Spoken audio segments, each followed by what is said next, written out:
Welcome to the Resiliency of the Human Spirit podcast, where we share all about human triumphs for the collective's healing and empowerment. I am your host, Priscilla Hanley. My guest today is Casey Head. Casey is a three-time survivor of acute lymphoblastic leukemia and a stroke survivor.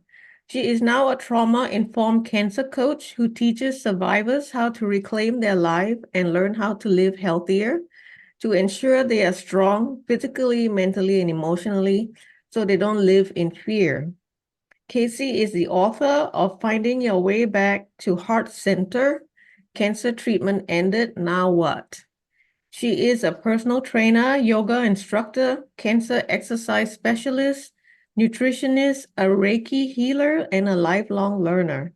She is also a dog mom to Lily. Without further ado, I'll bring Casey on right now.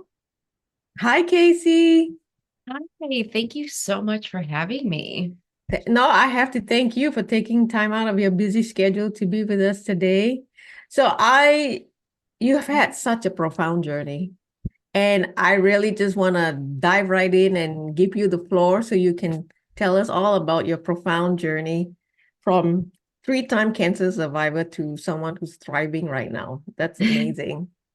Thank you. Yeah, so it actually started 10 years ago on February 14th, 2014, Valentine's Day, when I heard the news that no one wants to hear it, that I had cancer.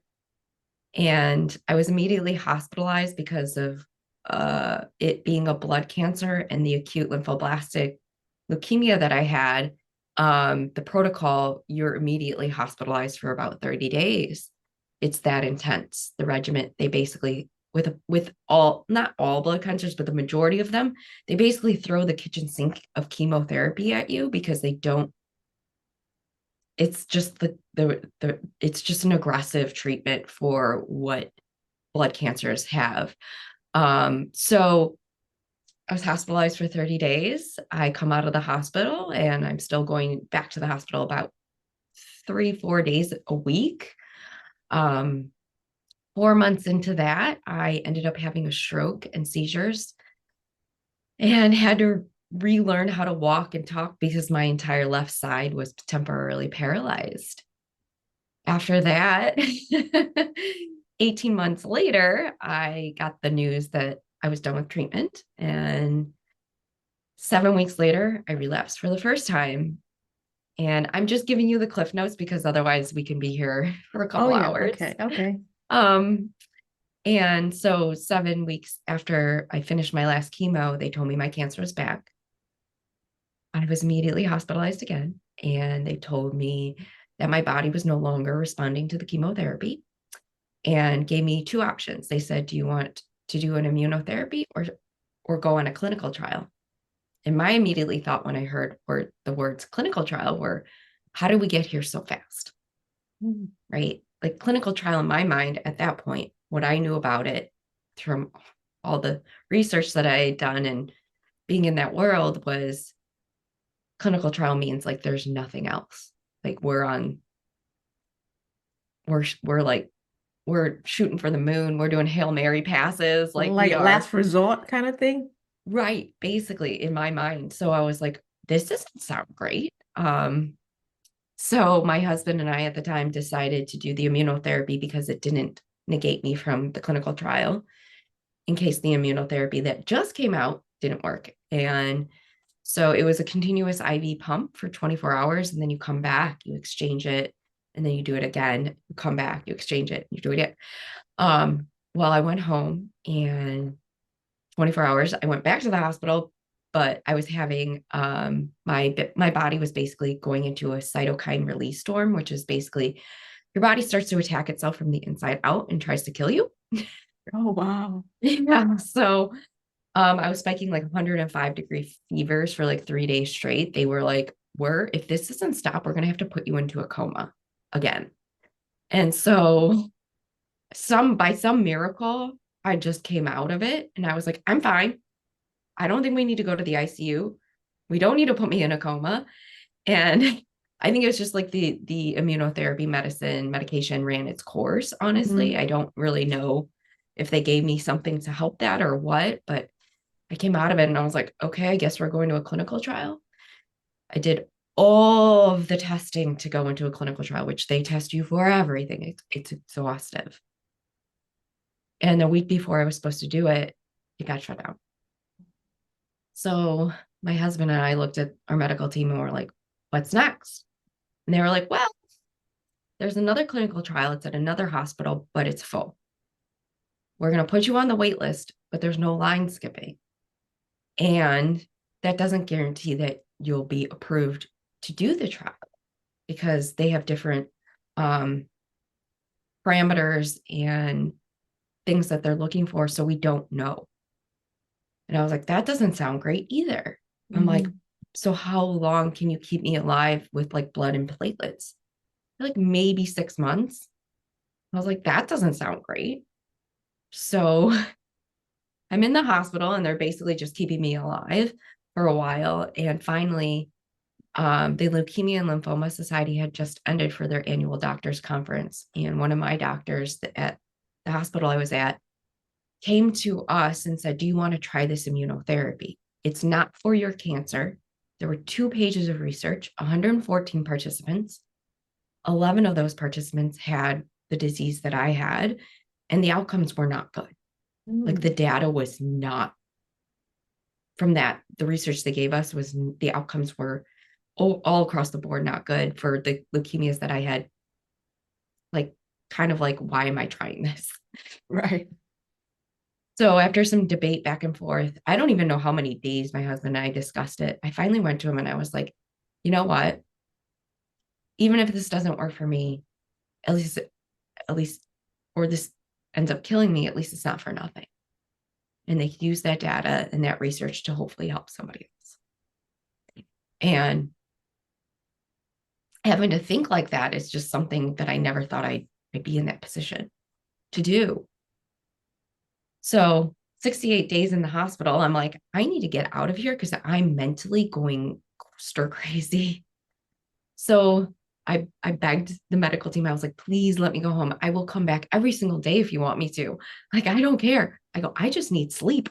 I need to go home to my bed. I need to like have some control back over my life. Right. And so that they agreed because I said I would come back every single day if I needed to. And they wrote a letter of compassion to the FDA and to the drug manufacturer to get access to this drug to try it. And they basically sent me home and said, you should probably settle your affairs. And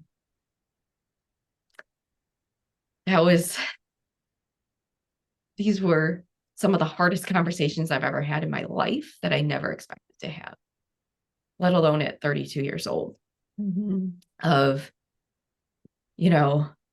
going to friends and family and saying, I there's a good chance I'm not going to make it.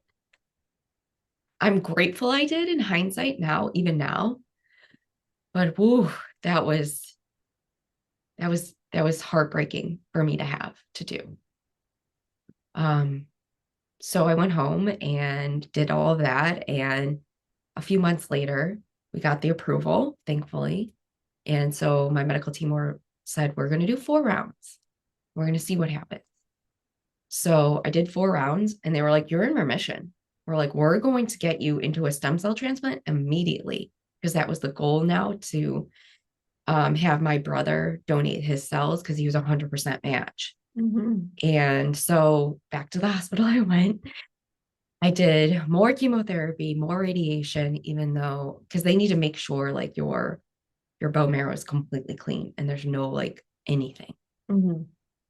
And so I had my transplant and then I went home again after about 32 days in the hospital.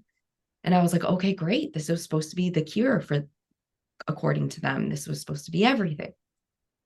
And 6 months later, they caught it so early, I wasn't feeling anything. Then again, my body was very beat up. Mentally, I was not in a position, I don't think, to understand that something was happening. I was still going back weekly for blood work. And they said, your cancer is bad. And that was devastating because I looked at my husband, I go, can't do it. He's like, what? And I go, I just don't have it in me. I physically, mentally, and emotionally was like not prepared to fight. I was so exhausted at this point because it's like 3 years straight of just fighting every single day, the pain for your life, for like, it's just everything was hard and difficult. And I was like mentally not there. And I started crying. And he puts his hand on my shoulder and he goes, whatever you decide is what we'll do. And I honestly don't know how long I was crying for. But the first thought that popped into my head was, your dad would be so disappointed in you. And I was like, oh, of course that guy comes into my head. Because he was just such a big supporter throughout my journey in my life. Mm-hmm. And I was like, oh, I was so mad at him for coming into my brain at that moment, but I'm also grateful he did. And I was like, he would. And I was like, oh, of course. And I go, fine. And this is when I like had my conversation with the universe. I go, one more time. That's it. I go, and this isn't for me. I go, you're either going to let me live or you're going to kill me because I'm not doing this for the rest of my life. Mm-hmm. And I go, and this isn't for me. I go, I have accepted the fact that if I die, I die, but please stop doing this to my family. I go, this is for them. I go, this is for them getting me here to this point. I go, so do it for them. And I look back up at my husband. I go, one more time. That's it, though. I can't keep doing this. I don't have it in me. You know, I reached my breaking point, I guess you Mm-hmm. could say, with the capacity to like hold it in that moment. And he goes, okay.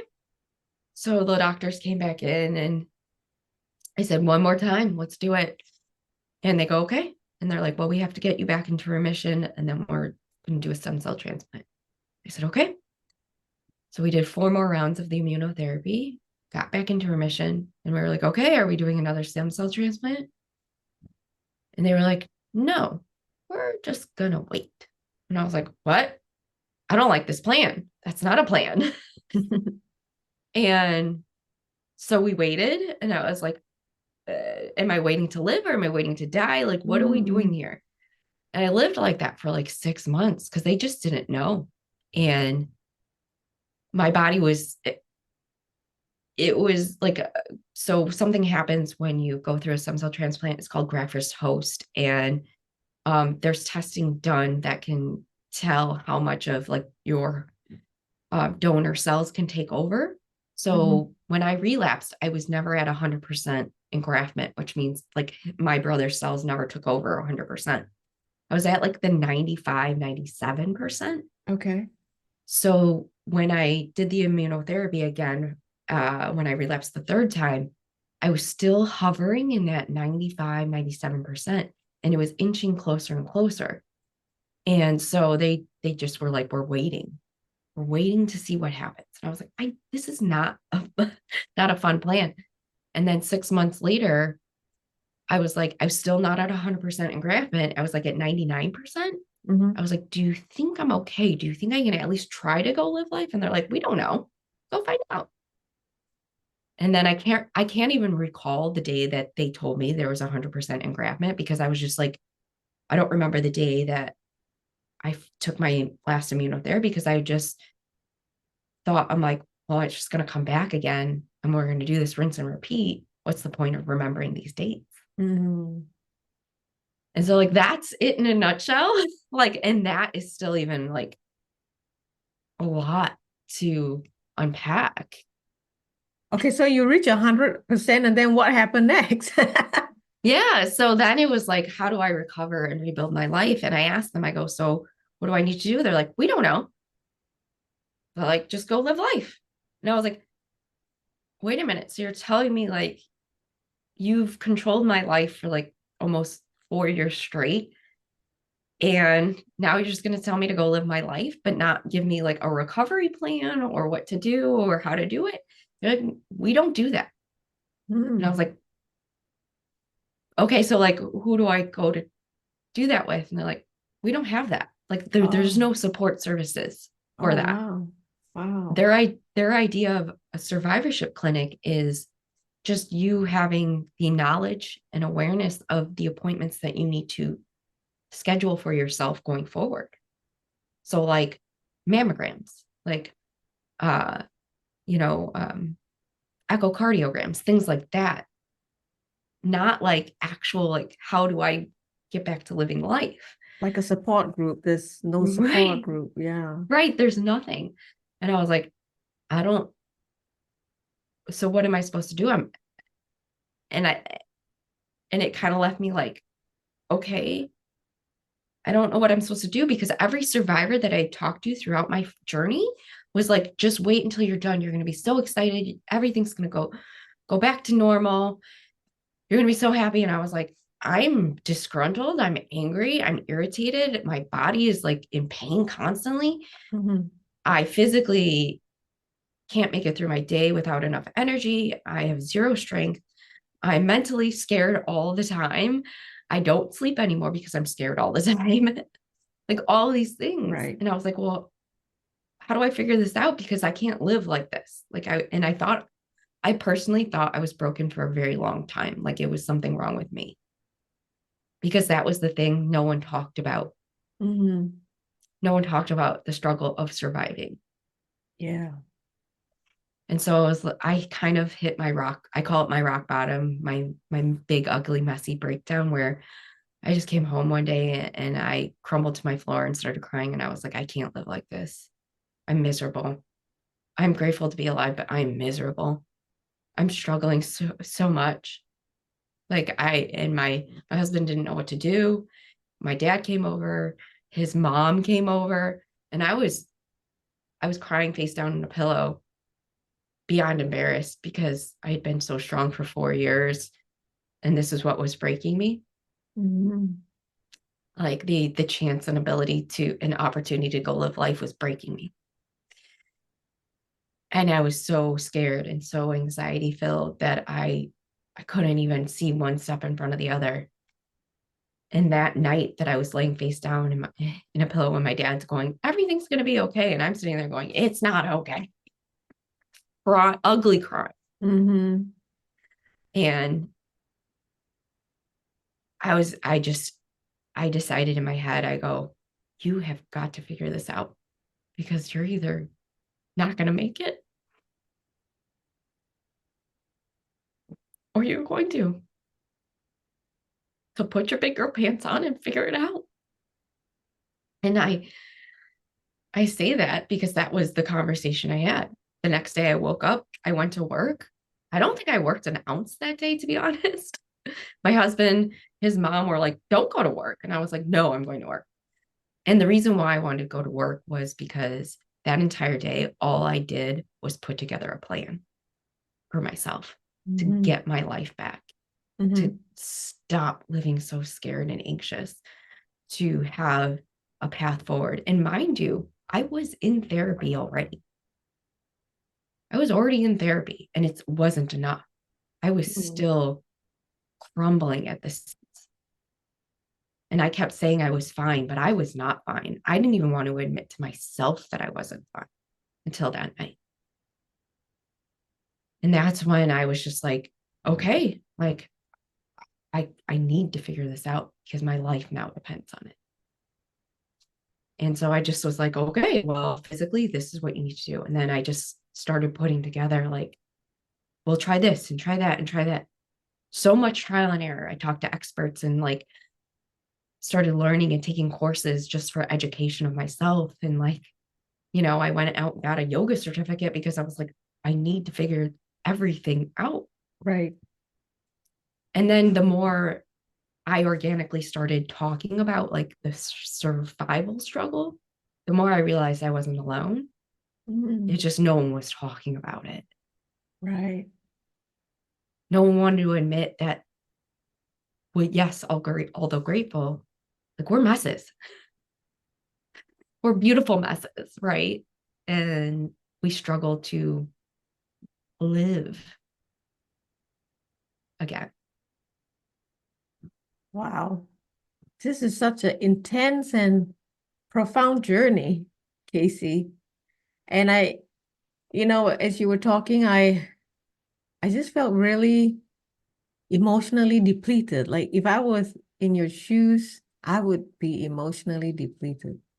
Wow, there's a lot to unpack here. So let, I let know. me let me take you back to the beginning, okay? So Mhm.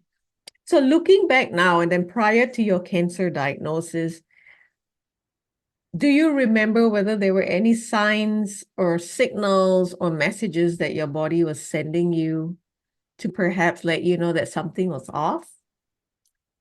Yes, in hindsight, 100%. I just wasn't listening. Okay. Um, so prior to 2014, it started in like I would say November, December of 2013. I was like, I just feel like a little bit more tired, but I genuinely thought it was because of the holidays and stress and work and didn't really like think it was anything health related. And then in December, I felt a node on my neck and I was like, if I get strep, like I don't want to be out for days from work. Our fiscal year end was January. I was like, I want to be healthy through the holidays and in January. I'm like, I'm just going to schedule an ENT appointment, an ear, nose, and throat doctor. Mm-hmm. This in the butt, right? Like, let's Right. proactively do this. So I didn't get in until like the end of December, and he feels my neck. He goes, "Oh, okay. Well, let's just do a round of antibiotics and come back in like 2 weeks."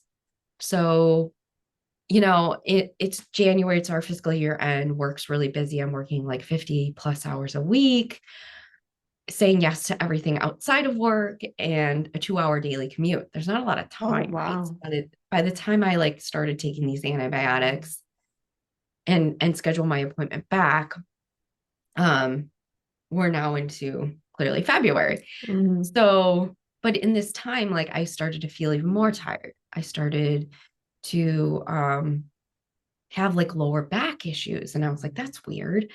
And I started having like a little bit of vision problems, like blurry vision. And then now, what I know now, they were ocular fissures in my eyes.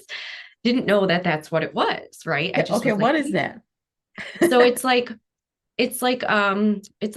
seeing something in the distance where it's like a prism looking like thing. And you're like, that's like when you look at the sun and then you look away to Uh-huh. where you Okay. see that like the bright spot. Okay. It's like that, but constantly. Oh, wow. Okay. And I was like, that's weird, but I didn't really think anything of it. I was like, maybe I need new glasses. That's what I thought it Yeah. was, right? I started to have like a little bit of night sweats, like not really like anything big, but I was like, oh, I'm sweating at night. Maybe I'm just really hot. Again, not thinking health Yeah. related, right? Yeah. So I take the antibiotics. This is like a 10-day antibiotic, and I schedule my appointment for a Friday. I stopped taking them on a Monday. And by Friday, that's when everything had exploded in my body. So all Mm. those symptoms that I already had were getting worse. Number one, I was extremely tired, like I couldn't walk up a flight of stairs without gasping for air. Wow. I started having bruises all over my body. I started to have nosebleeds, but not in the traditional sense. It was, I have a stuffy nose. Let me blow my nose. Oh, there's blood on my tissue. Weird. Throwing it away. Ah, Not okay. thinking it was health related Right, in this right, week span, right? right. The ocular fissures got worse. My lower back pain got worse. Like Mm. everything just got worse. I started the day I actually went back to the doctor.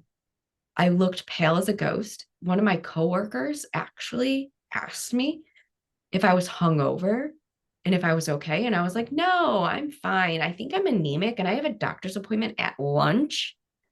It'll be fine. It was not fine. Yeah, yeah. So I just ignored a lot of it and equated it to stress and life. And like it was no big deal, right? Like it'll be fine. It's okay. So No, it was not okay. what happened with your job? Because I know you went to the doctor and you were immediately admitted, right? So then your job was Mhm. like, what happened? Yeah, no, that was like actually like the third thought that popped into my head. The first thought that popped into my head was I have an eyebrow appointment that I'm going to miss, which in hindsight now, like thinking like that, you're like, you're going to lose your hair. Like, what are we talking about? But in my mind, I was like, I'm missing an appointment and I didn't let her know Oh, right. Gotcha. because it was like on the Saturday and that was a Friday. The second thought was I had something about, like, this is very inconvenient to do on a weekend. No, I'm not kidding. And I was like, I just want to go home. Do you think they'll let me go home before going to the hospital? Like, because I was in the Right. ER at that point. And the third thought was, I think we should let work know that I'm not coming back to the office today. They didn't tell me at that point on that Friday that I was going to be hospitalized for 30 days. So Mm-hmm. when they told me that it was like Sunday or Monday. I was like, ugh. I was like, I asked my husband to write or call my boss. I can't Mm-hmm. remember if he called or wrote them an email explaining what was going on because like I didn't even have like I was so out of it that I couldn't really, my cognitive thinking wasn't really there to be Right. able to communicate what was going on in Mm-hmm. an effective way for them to understand. Um, they actually held my job for me. Oh, that's wonderful. I'm so grateful they did. Because I did go back to it while I was still in treatment and then I ended up leaving. Mm-hmm. Um, but yeah, like that was the weirdest thing is like having to tell them like, oh, I'm sick, but really sick, and I'm not coming back for a while. Right. But that's so wonderful that they held your job for you. Not many places will do that, right? So, No, but here's the thing that most might not know is like according to the ADA, which is the American Disabilities Act, companies can't just let you go for that reason. mm, We good are to know. protected. Yeah, any cancer diagnoses is a protected class of citizens. All right. Okay. Right. So a lot of people who do end up getting fired or let go from the job, unfortunately, they're given different reasons, even though that could be the potential Right. reason Oh, to wow. get around that. Yeah, the legal area is very gray, unfortunately, Mm-hmm. when it comes to it, but they can't outright say it's because of cancer. I see. Oh, good to Yeah. know. So, okay. So you had acute lymphoblastic leukemia. Can you just explain to us what exactly it is? I know leukemia is a blood cancer, but what exactly is acute lymphoblastic leukemia? Yeah, so acute means like it's here and it's happening immediately. Like within that week, that was the acute symptoms of everything happening, right? It happens Okay. very, very quickly and it's very aggressive. Um, acute and the lymphoblastic part is it's the lymphocytes in your body are just full of cancer, which is in your Oh, blood, right? All okay. of our blood has these lymphocytes, and it's like our blood just like decides to produce a lot of them and they're all cancerous, right? Okay. Wow. And then the leukemia is like the actual name of what it is. Right. Um, and so ALL is typically a children's cancer. The diagnosis range is usually around 3 to 5-ish years old in children. And it's a rare cancer, rare children's cancer to begin with. So when I was diagnosed at 31, it was even rarer. I think Right. globally a year, it's like 1,000 people or something like that. Okay. So ALL typically is very aggressive. Typically, if you relapse 3 times, you don't survive. Um, so the odds that I'm here are really slim to none. Like I know one other 3-time acute lymphoblastic leukemia survivor, and she found me on Instagram because she Oh, goes, "You're the only one." oh, wow. Because she was looking for any bit of hope for herself. Right. And the Wow. minute she said that, I go, "What do you mean?" I didn't know what she was even talking about. And she goes, "I have searched high and low." She goes, "I just relapsed my third time." She's like, "You're the only one." Oh, I wow. was like, "I didn't know that." I'm getting chills that you're talking about that now. You're the only one. I think you have a profound mission here on Earth. I think that's why you're still here. You need to, get going with your mission. I am. Wow. I'm trying. I know, I know. We'll talk about your mission in a little bit. But Okay. okay, so you mentioned during your first cancer diagnosis you had seizures and then a stroke and then you ended up in a coma, right? So what were the Yeah, causes for your seizures and stroke? Do you know? sort of. So, funny thing is, like, you ask my oncologist, they'll they don't think it's from the chemotherapy. You ask my neurologist goes, it's because of the chemotherapy. Right. Um, so I remember this massive stack of paper they make you sign when you start treatment, just knowing like all the side effects and there's so many, you're just like you're not really ingesting information, you're just kind of like skimming. Right, right. And I remember one of the side effects was potential for stroke, and I internally laughed to myself and goes, who gets a stroke from chemotherapy? Well, this person does. um Okay. right. Right. So about a week before it, I think, yeah, no, actually, like 3 or 4 days before I had the stroke, I ended up doing, well, I part of my protocol is doing these IT chemo infusions where they take spinal fluid out of the vertebrae in the middle of your back and then put in chemotherapy that goes directly to your brain. Oh. Well, one of the things that can happen because of that is called a CF leak, where it's like they didn't balance the liquid correctly and it gives you like this massive migraine, and that could potentially lead to other problems. So I got a CF leak. I didn't eat for like 2-ish days. I wasn't drinking any water. So I actually went into the hospital because of severe dehydration. And my doctors were really concerned that I hadn't been eating and that I couldn't keep food down and things like that. So I actually went for a different reason, not knowing that I was about to have a stroke. Mm-hmm, mm-hmm. And so I think it was just the perfect storm of a dehydration, malnutrition, just like all the adverse reactions of the chemotherapy at one time just happening. So I ended up having a stroke and seizures while I was in the hospital. And I think honestly, that's quite frankly what saved my life, because if I were at home, I don't Mm, know, I don't necessarily know if I would have gotten the life-saving measures that I needed in time. I might have, but I don't know. right.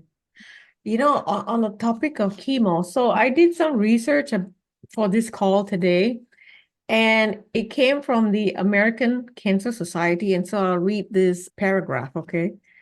Some types of chemo drugs have been linked with different kinds of second cancers. The cancers most often linked to chemo are myelodysplastic syndrome, MDS, and acute myelogenous leukemia. Sometimes MDS occurs first, then turns into AML. Acute lymphocytic leukemia, ALL, has also been linked to chemo. Chemo is known to be a greater risk factor than radiation therapy in causing leukemia. Oh my gosh, this blew my mind, Casey. When we have a cancer diagnosis and we agree to get chemo treatment, we think that it's going to help us, it's going to cure us, but we don't, we don't know that it's actually the cause of second cancers. What are your thoughts on this? Yeah, and sadly, most survivors don't know that as well, which is unfortunate. Um, a lot of I've even had women come to me and say, I was expecting maybe my cancer to come back, like if they had like let's just say a breast cancer diagnosis or something like that. But they were like, I was not expecting this. And I said, anytime you go through chemotherapy, radiation, um, it increases your risk for a secondary cancer that might not be the cancer that you were originally diagnosed with. And it blows people's minds that we are trading temporary life for longevity. And that Mm, is why health to me is such a priority. I'm glad this came into my awareness because, man, I didn't know chemo can cause second cancers because I don't know, it just blew my mind. But let's go into immunotherapy right now. So it seems like they're both different treatments. What are the differences between chemo and immunotherapy? That's a great question. So chemotherapy goes into your body and it kills everything, the healthy Mm-hmm. cells, the cancer cells, everything.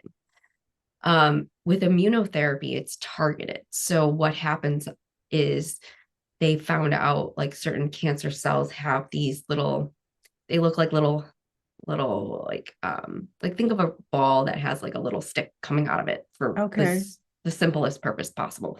Okay. So what immunotherapy does, it goes and finds those same receptors, attaches to them, kills them. So it specifically only kills cancer cells. Okay. However, when it goes wrong, like I had, it sends you into a cytokine release storm, which is when your body just starts to shut down and attack itself because it's like there's a foreign invasion coming. We have to protect ourselves at all costs, Mm-hmm. even though it's killing everything. Wow. So the potential for it going wrong is greater, but the potential for less damage is also greater, if that makes sense. Yes. So it's like chemo, immunotherapy, they both have their pros and cons, I guess, right? 100%. And I will say this from my personal experience, even though one did go very wrong, the second one, the side effects were a lot less Mm-hmm. aggressive than the chemotherapy side effects. Okay. So if they can continue with the technology that they have and refine immunotherapies even more so, I think that will help everyone recover in the long run more Right. effectively, efficiently. And then when you have a cancer diagnosis and you're bombarded with all these options and you're kind of like, I don't know what to do, right? 100%, right? Yeah. So I want to shift right now to survivor's guilt. What are the signs and symptoms of survivor's guilt? So for me, how it personally showed up was I didn't feel like I deserved life, right? Like it was an internal feeling for me. Like I didn't feel like, why is my life? I always ask, like, why is my life more important than somebody else's to be here? Like that internal question was just like burning and eating at me for a very long time and until I shifted it. But it can also show up like in irritability, trouble sleeping because it's like an anxious thought, right? Mm-hmm. You're agitated because you're like, I don't know why I'm here. What makes my life more important than somebody else's? It's like it kind of can slide into depression or anger too, because you just are like, yeah, I survived, but I'm angry at all like the side effects and like my body's not the same. And I'm just like Mm, angry at life because I had to go through that, so it can show up very differently and the spectrum is broad for everyone. okay. um what I did to really shift that narrative inside of me, and I invite this to anyone who has survivor's guilt of any kind, is I'm I don't know why I survived. I really don't. Inherently, the universe had a plan, right?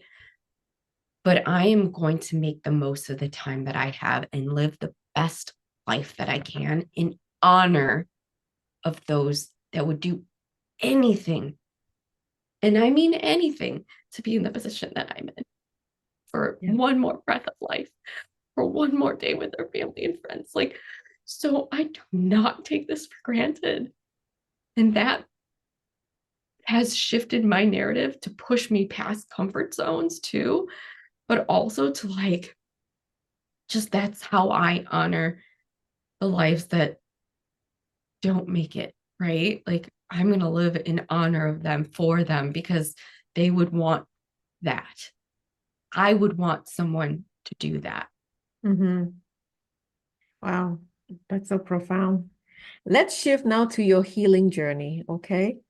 what resources or any unconventional techniques, we talked about that you turn to help you move forward in your healing journey? Yeah, like I said, I was in therapy. So and I honestly don't think it's enough, really. Mm-hmm. Um, some of the things that I really dove into was like a lot of this is mindset, right? Like my body will never be the same. It's just not. Mm-hmm. So I took little pieces and bits from like all these books that were not for cancer because there really wasn't anything out there. And I was like, how can I apply this to my life? Right. I talked to experts in researching like resiliency and how to get back up. But some of the things that I was doing were like Reiki.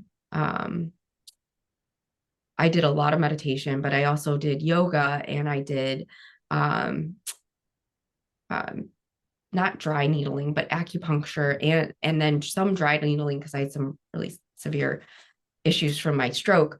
Mm-hmm. Um, because the physical therapy isn't a guarantee to you, right? Like they don't just give you OT, PT. Like they don't just it should be sort of part Right. of your protocol, but Right. it's not. Okay. So I had to like take a lot of unconventional or traditional methods and apply them in a different way. And I would say like yoga helped me understand my body more than I really thought it could. Like I was not a yogi really before cancer. Like I dabbled every now and then and I never understood it. But because I was so deconditioned, it was like the only form of exercise besides walking that I could do. Mm-hmm. I was like, I'm gonna give this a try because I need to move my body somehow. But what I didn't understand was I was learning how to use my body when I was doing it. Mm-hmm. I Mm-hmm. was understanding, okay, that arm can do that, that can do that, that feels like this. Like I was learning how to use this new form of me. Right. And which kind of yoga were you doing? I at the time was doing traditional vinyasa style yoga. However, like I'm yoga for oncology trained and yoga for trauma trained.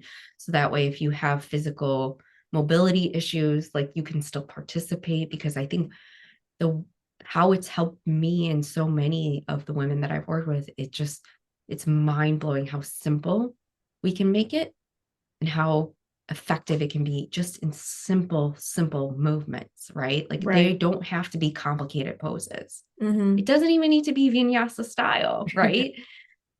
But it's just it's a way to tap into yourself and understand your capabilities with how your body is feeling. And that is like the message we're supposed to be getting, right? Right. Learn. I love yoga. I was prior military and we did a lot of physical exercise, but it's a lot of impact. And, after 8 years of impact exercises, my body started to send me messages that it was starting to break down. So I don't do impact exercises anymore, but I do love yoga. Big fan of Right. yoga. Right. But it also builds a lot of strength in the meantime. Yeah, I agree. So let's move to your business now and your coaching practice.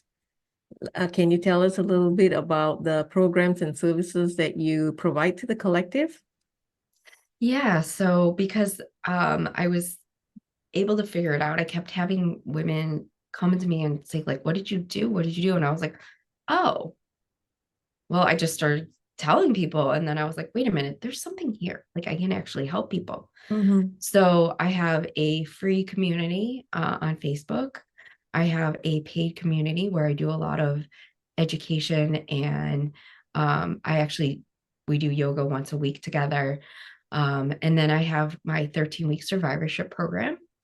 And then I work with women one-on-one. So I have the ability and the offerings to hopefully help everyone in every financial situation and socioeconomic situation Mm-hmm. um, that is out there. And it's really about being able to give back where a resource, a really important resource to those that like were like me who struggled and didn't understand what was happening and why they were struggling and how to get back to living a life that we fought really hard to get here for. Right. And so do you do both in person and online, or is it just mainly online? It's all online. Like Okay. my big mission was to do retreats in the beginning, and then the pandemic happened. Oh, right. Yes. So that kind of took a back seat. But now that I have everything really virtual, like everything's my ducks are in a row, I do want to do eventually an in-person retreat for sure. That has always been something I've wanted to do. Okay. And you are so kind to give a special gift to our audience. Can you talk more about the special gift for our audience? Yeah. So like the biggest thing, the number one commonality, no matter what cancer you go through, is this fear and this anxiety of it coming back. And it can take over your life. Like it prevented me from sleeping. It woke me up during the middle of the night. Like it's scary, rightfully Hmm. so, right? Like we're on we're on edge because we don't want to do it again, right? So I'm offering anybody that's listening a free download of 4 really impactful tools that I've used for myself and still to this day use to help reduce that anxiety for themselves. Wonderful. Thank you for this special gift. And I'll put it in the show notes for sure. So where can people find you? I'm on Instagram and Facebook. I'm at The Happier Hustle. And I have a website as well. And it definitely reach out and say hello. You're always going to interact with me. It's never somebody else. Okay. All right. Like I said, I'll put all that in the show notes. So I have a signature closing question for all my guests. So Mhm. this is my question for you. What is your closing message for humanity to help in our collective healing and empowerment? Honestly, never lose hope. Hope is the most powerful drug that you can have. And you can give someone hope and you can receive hope, right? Like, even in our most dire situations of life, especially right now, we need hope more than anything. We need hope that there's an answer. We need hope that there's a way out. We need hope that this country and this world can heal. We need hope to know that love is still alive. Like, we need hope every single day. Our humanity is like at a breaking point, to be honest. And we need every ounce of hope we can get to know that we are better than what's happening right now in this situation as a collective. Yes, I so resonate with that. Hope is really what we need to push forward, right?